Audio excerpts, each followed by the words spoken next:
Speaking of early 2026, I think this is the first project that's coming out. Daredevil Born Again, Season 2. It is releasing on March 4th of 2026. Wilson Bethel, who plays Bullseye, says that Season 2 is better than the feeling of having your first child. Well, neither of us know what that is like. No, but I imagine... probably never will. Because you're going to die a virgin? Alone and a virgin. Yeah. Daredevil Born Again Season 2. Yes. High praise from Wilson Bethel. Obviously, you are very excited, I imagine. Of course. You obviously adored the first season. Yes. This second season coming out very soon. We've got another promising trailer. The trailer for Daredevil Born Again Season 2 was awesome, but aren't all Marvel trailers good? My question to you is, does a Marvel trailer being good move a single needle for you anymore? No. Yeah, that's fair. Echo looked good. Echo looked amazing. Captain America Brave New World, while I still think it was a good movie, not great. Yeah. The trailer looked Winter Soldier level. Yeah. And it's nowhere near that. No. You know what I mean? Yeah. So, no. I mean, Quantumania's trailer didn't look as bad as it was. Yeah. Multiverse of Madness's trailer didn't look as bad as it was. Yeah. So we're just going to have to wait and see. But given the track record of Season 1, it's probably going to be peak. Because you think Season 1 is peak. Correct. Do you think that Daredevil Born Again Season 2 has a chance to be better than Season 1 for you personally? Oh, okay. I'm surprised to hear you say that. Oh, yeah. Despite the fact that Season 1 is like your favorite thing of all time. It's not my favorite thing of all time. But I really liked it. Is Daredevil Born Again Season 1 in your top 10 favorite seasons of live action television? Probably not. Okay. Yeah, no. There's some Sons of Anarchy up there. There's some Breaking Bad up there. There's some not... Stranger Things up there. Yeah. Are all 5 seasons of Stranger Things in your top 10 favorite live action TV show seasons of all time? That's so tough. Season 1 is definitely up there. Season 1 might be 1. Oh. Yeah, if we're just doing live action. Yeah. All 5, no. I'd probably pick a few. Yeah. And then mix in some others. Sure. Yeah, I think there's a question about that. Okay. I'm sorry to ruin this fan segment. Yeah, you just keep snagging stuff from it. Mm-hmm. Matthew Lillard has joined the cast. We see him in the trailer. I forgot about that. I think that's a really exciting addition. Yeah, no, he's great. Yeah, I'm just happy to see him in more stuff. And I think that, not to go off script or go on a tangent for too long, but obviously... Yeah, we haven't done that at all this episode. No, you're right. Totally straight to the book. We've been on point. Matthew Lillard and Paul Dano were the two biggest victims of that Quentin Tarantino, Kanye West style tirade he went on a couple of months ago. And in a recent interview, Matthew Lillard... Are those comparable? Yeah, Kanye West all the time used to go on stage and be like, Taylor Swift, you don't deserve this award. Oh, I thought you were thinking more on the whole racist Jew. No. He did apologize for that. Did you see his apology?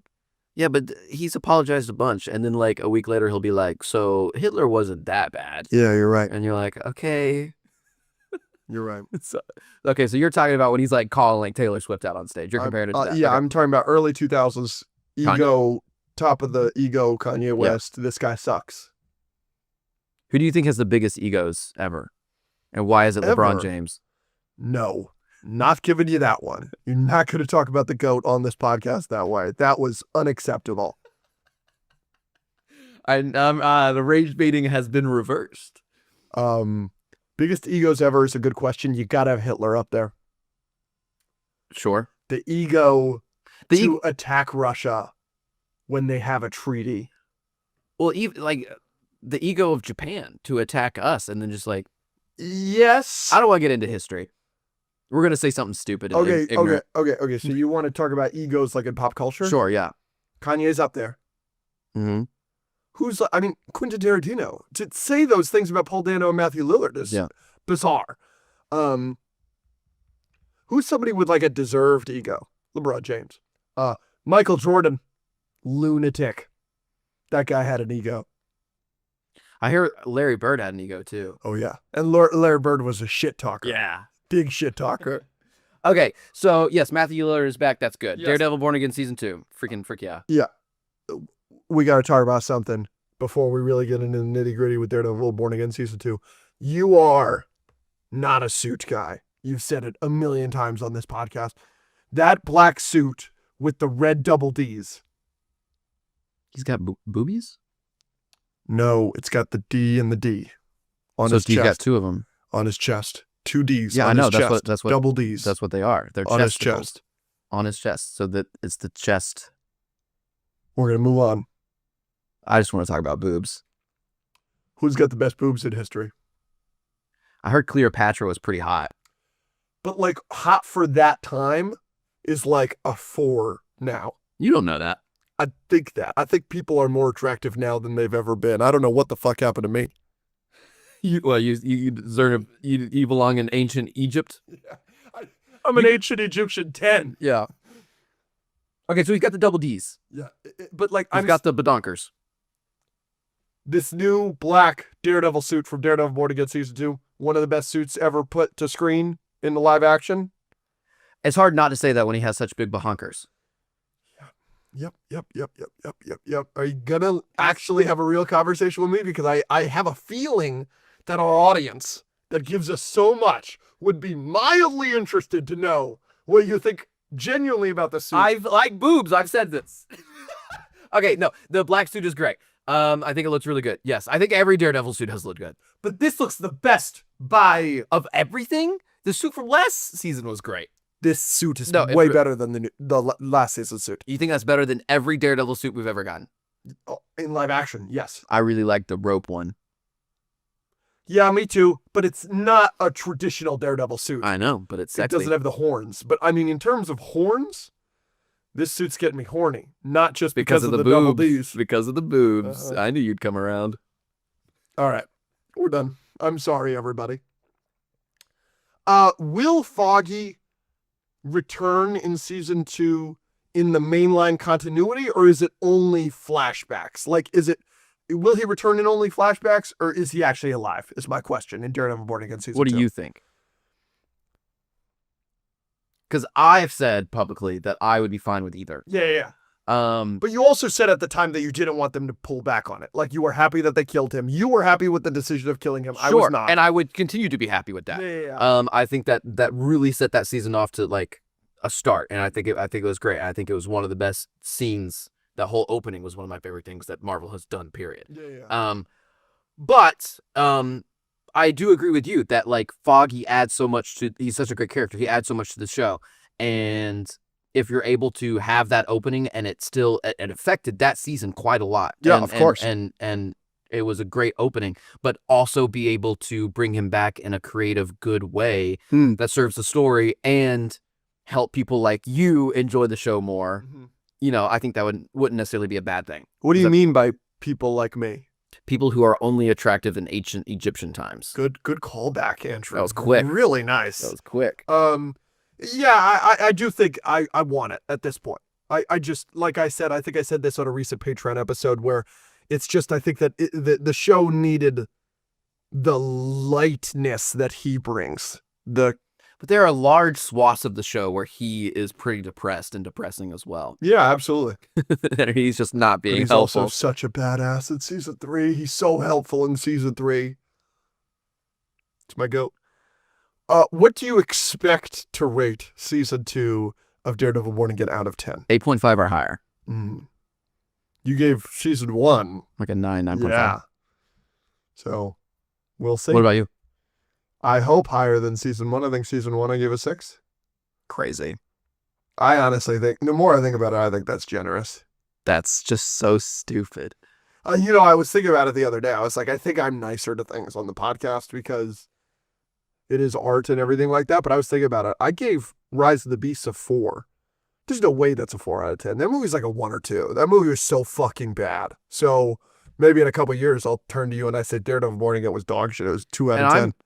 I'm the opposite. Universally nicer than you. Yes, correct. And Shelter was bad. Shelter. Jason Statham. You saw it. It's bad. It's bad. Well, should that surprise anybody? What was the movie from last year with him? The Working Man. The Working Man. The Hardworking And then before Man. that, Beekeeper. They have gotten worse. Beekeeper was like fine. Yeah. It was kind of fun. Working Man, I was like, this is bad. And then this one, I was checking the time. Wow.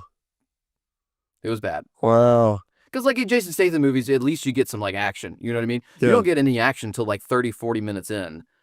and All it's the non-action just in the sucks. trailer. It's just what's in the trailer. That sucks. That sucks. It's okay. What's the number one thing you're most excited to see in Daredevil Born Again Season 2? Charlie Cox, man. Yeah, it is. I have the same thing written down. Just seeing these unbelievable actors, Vincent D'Onofrio and Charlie Cox, just return as these roles that they're the best in the world at. They're so perfect in these roles. Just getting to see them more is such a blessing. Yeah, no, for sure. I'm interested to see, I never watched Jessica Jones. I never watched Defenders, but I've heard You need to watch Jessica Jones Season 1. It's a great season. I've heard it's good. Yeah. So interested to see her, what to do with that. And then I'm interested to see like what the resolution is of the cliffhangers that they left. Absolutely. Fisk is in charge of everything. He's got everyone caged up. It's crazy. So It's his own island. yeah. And then what's the thing about Daredevil Born Again Season 2 that you're most worried about? I'm very interested to hear your opinion. Filming the podcast. Yeah, that's really fair. It's really fair. No, yeah, what's there to be worried about? I don't know. Something I think that maybe you would be worried about is that you really enjoyed last season, both pre and post overhaul. Mm-hmm. It is now just the overhaul team that worked on Season 2, and that may take away a lot of the positives you may have had in Season 1. Does that make sense? Like what? Well, you loved Season 1. Yeah, but what specifically? If Season 1 was comprised of 5 people working on it, and that was a complaint by many people, your co-host included. If Season 2 is just 2 people working on it the entire time, what if the 3 that were working on it in Season 1 that no longer work on it in Season 2 added things or made decisions that you really loved about Season 1, which is why you gave it a 9.5 out of 10, and now that's missing from Season 2. That's what I'm saying, but like, Yeah. what are those 2 people going to do or not do that those other 3 did or didn't do? I don't know the specifics of what pre and post overhaul is. I know Yeah, that me neither. the bank break-in episode, which was one of my favorite episodes personally, I know that was pre-overhaul, and you can kind of tell. And then, I know, a couple of other things, but you know that the last 2 episodes were post-overhaul. We know that. But yeah, we'll see. Just let him use his powers, man. Mm-hmm. Just keep letting him do that. Mm-hmm. Yeah. All right.